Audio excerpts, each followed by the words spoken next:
We've been discussing how best to represent transculturality in a concrete way, which can be reflected in daily life.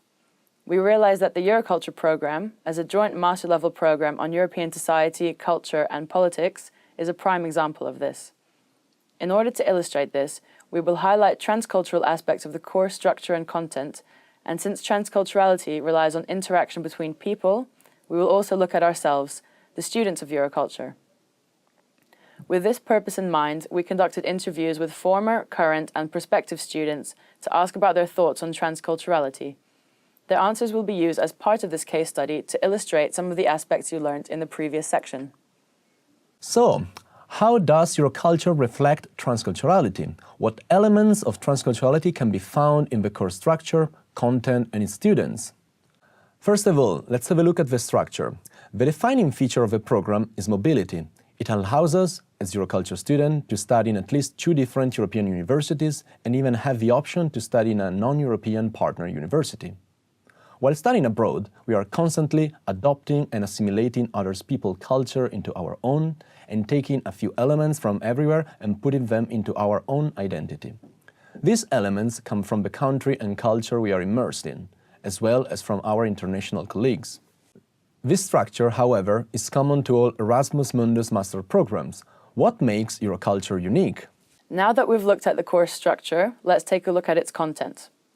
In Euroculture, we take a cultural approach to Europe. We learn about Europe as a geographical, but also a political and cultural space. We study cultural identities of Europe and what European integration means not only on the political level, but on the cultural one as well. We examine diversity as a defining principle of European identity and take a critical perspective on how Europeans have addressed diversity at various historical and contemporary contexts. We learn that there are multiple ways of defining and experiencing Europe, and this is precisely what transculturality is all about. Euroculture promotes a way of looking at current issues with a transcultural understanding. It is obvious that multi- or intercultural ways of thinking have had limited results. We should learn to recognize that cultural affiliations coexist at local and global levels in a number of novel and unpredictable combinations and should be seen as a continuing and ever-changing process. It is this constant contact and interweaving of different cultures that shapes and challenges our worldview and identity. Euroculture promotes transculturality as it forms a web of different cultures by bringing together a diverse group of people, therefore promoting an environment in which we learn from and alongside each other, enabling contact and development without clashes between different cultures. I'd now like to focus on the students of Euroculture. As we just mentioned, Euroculture brings students together in order to debate controversial issues and work towards a common solution. Perhaps surprisingly, a considerable number of students come from outside Europe, seeking to learn more about this unique political and cultural construction that is Europe.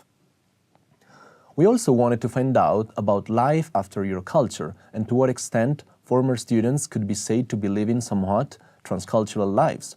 So, we decided to send out a survey to 65 former students. The results show that a vast majority, over 80% of the former students, are currently living abroad.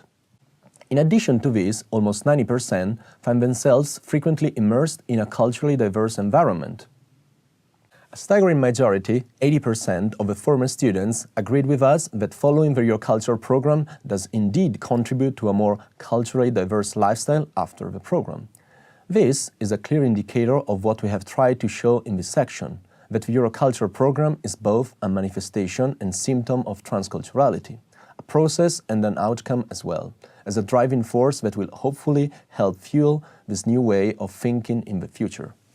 As you can see, the Masters in Euroculture has many transcultural elements to it, not only in terms of structure and content, but the students themselves become an example of transculturality.